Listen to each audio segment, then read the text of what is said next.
So,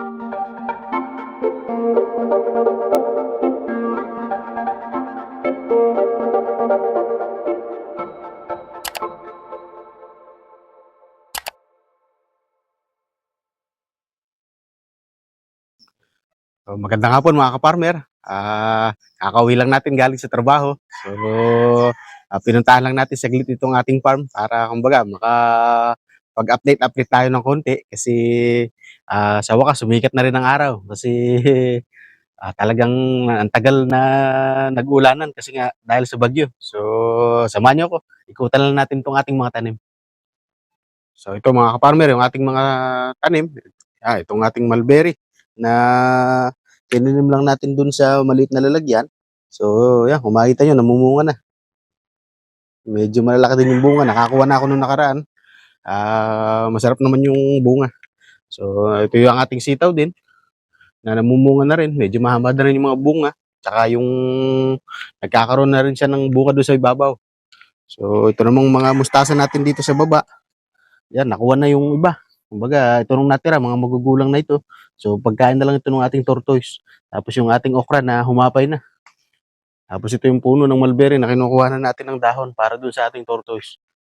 So, dito sa banda rito, ito naman yung ating orange na tinanim din dito sa maliit na lalagyan. So, buhay na itong orange na ito. So, titignan natin kung magsusuloy pa ulit. Tapos ito yung ating mga kamatis. Yan, yung nalagyan natin ng balag. So, tumataas na rin. Medyo namamatay lang itong isa. Tingin ko. So, hindi ko alam kung dahil ba dito sa ugat, exposed na ugat. Tatabunan natin ito mamaya para, kumbaga, yung ugat niya may kapitan na. Tapos naman, doon naman sa loob ng ating greenhouse, so lalakad lang tayo ng konti.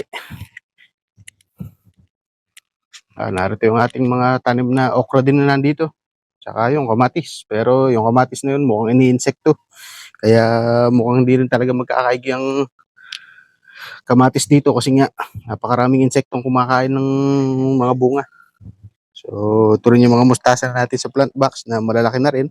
Nakuha na naman yung mga pwede pang kainin dyan. So, pinili na lang. Kaya tatanggalin na natin yan. Papalitan na natin ng bago. So, dito naman tayo sa loob ng ating greenhouse. So, ito mga kaparmer. Yung ating mga tanim na lettuce. So, yan. Naglegi na yan. Kaya medyo bagsak yung dahon. Pero okay na okay pa yan kung gagawing salad. So, sa Sabado, papakita ko sa inyo kung paano ko ginagawa yung salad ko na, kumbaga, na pangmasa lang. Kumbaga, hindi siya yung maraming lahok. Para na rin, kumbaga, matikman talaga natin yung mismong sarap nung yung lettuce natin. So, yung mga farmer, ito na yung ating mga lettuce. So, sa lakas din ng hangin kanina, medyo nagtutumbahan din. Pero, malaki pa rin naman ang dahon. Kaya, ayos pa din ito. So, mabuti na lang at hindi na masyadong lumaki pa yung damage kasi baka mga matay itong mga lettuce natin kung pag nagkataon. So, medyo gumugulang na rin yung iba na matatanggal na yung mga dahon. So, kailangan natin talagang kunin ito para gawing salad. So, gagawin ko yun sa Sabado siguro para, kumbaga, mapakita ko sa inyo kung paano gumagawa nun. Tapos ito mga ka-farmer, so sububok din tayo ng hydroponic na kamatis. Ayan, makikita nyo, hydroponic yan. Nakatanim siya talaga sa tubig. Nagre-research lang ako kung paano ginagawa ng iba kasi talagang nag-uugat siya doon sa may pinakapuno. So, titignan ko kung paano yung ginagawa ng iba kasi parang hindi yata pwede talaga na kumbaga yung kamatis nakatanim lang sa isang baso. Parang kailangan may suporta talaga na pagtataniman. So, i-search ko lang yun kung paano ginagawa para mapalaki natin tong ating kamatis. Ito yung mga punla nating lettuce. So, palagay ko naman 100% yung germination rate. Maganda naman yung pagkakasibol. So, didiligan lang natin para hindi naman matuyo. Tourbillon variety din to, gaya nung mga tanim natin dito. At kasi for harvest na itong karamihan ng lettuce natin, kaya kailangan na natin palitan din. So, mga mahigit 1 week pa itong tanim natin siguro mga 10 araw pa para kumbaga mailipat natin. So ito yung ating mga repolyo na nasayang lang kasi hindi ko nailipat din at inabot nga tayo ng bagyuhan. So medyo naglegi na sila kaya tingin ko hindi na pwedeng itanim ito. So ito sa kabila, mabagal lumaki 'to, mga celery 'to. So titignan natin kung lalaki din at baka yan na lang yung mailipat natin. Tapos ito nga pala mga ka-farmer, mukhang lalaki itong bulaklak ng papaya natin, pero mukha rin namang hindi. Hindi ko maintindihan kung kasi kung ito'y lalaki, medyo lalaki itong bulaklak na ito. Kumbaga hahaba siya, parang magkakaroon ng mga sanga-sanga. Pero nagkaroon naman ng suli na malaki, kaya tingin ko naman ay babae naman itong bunga nito. So ito kasing nandito sa kabila na papaya, itong malaki dito ay parang gano'n din. So ito kung makikita nyo, ah, so yun sa taas ko. So yun, kung makikita nyo, gano'n din yung kanyang klase. Medyo marami din yung mga bulaklak na nakasuloy, pero tumuloy naman ang bunga.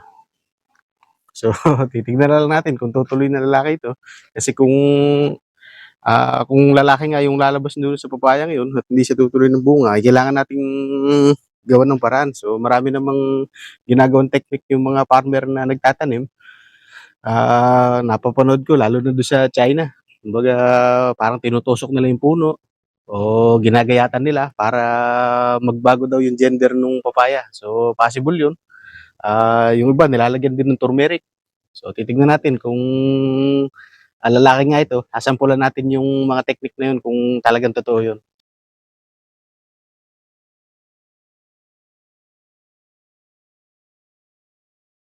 So yun mga ka-farmer, binungka lang natin 'tong ating, kamatis para gumanda yung, daloy ng kanilang ugat. Kumbaga yun, tatabunan na natin yung naka-expose na ugat kanina. So hayaan na lang natin silang kumabag diyan. So hayaan muna natin silang mag-rest, siguro pagka nadiligan na uli sila tsaka natin sila lalagyan ng fertilizer. So yun mga ka-farmer, ang vlog natin ngayon ay parehong dito sa kumbaga ngayong week na vlog natin, eh, parehong dito sa Quezon Province. Kumbaga, nung nakaraan kasi sinubukan kong pumunta dun sa farm natin sa Cabinte, Laguna, sa The Big Lip Farm.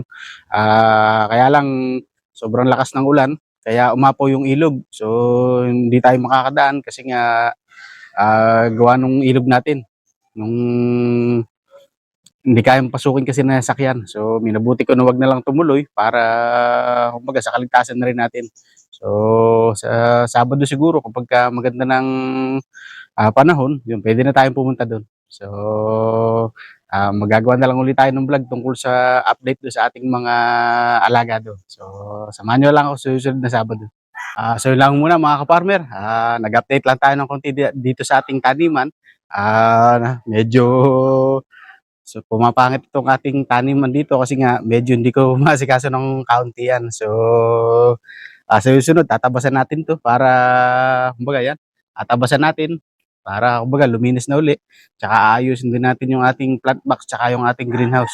So, sa susunod din pagka na-harvest natin yung ating mga lettuce, so magagawa tayo ng salad para matikman naman natin yung ating mga tanim.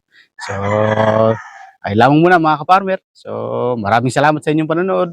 Nawa'y pagpalain tayong lahat.